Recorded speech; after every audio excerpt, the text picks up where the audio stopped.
પ્રથમ તો હું આજે રાજકોટ મહાનગર ખાતે ભારતીય જનતા પાર્ટી કાર્યાલય કમલમ ખાતે રાજકોટ મહાનગરના સૌ કાર્યકર્તાઓની શુભેચ્છા મુલાકાત પરિચયાત્મક બેઠક સંગઠનાત્મક બેઠક માટે આવ્યો છું. યુવા મોરચાના કાર્યકર્તાઓએ ખૂબ ભાવથી અને પ્રેમથી સ્વાગત કર્યું છે. રાજકોટ ભાજપ મહાનગરના કાર્યકર્તાઓએ પણ ખૂબ ભાવથી પ્રેમથી સ્વાગત કર્યું છે.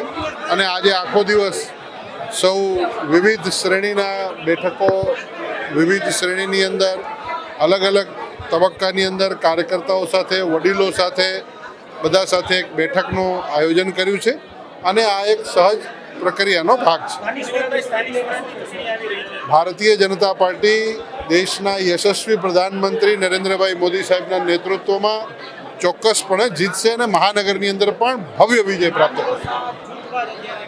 ભારતીય જનતા પાર્ટી એક છે, કાર્યકર્તાઓ સૌ એક છે અને ભારતીય જનતા પાર્ટી જીતવાની છે.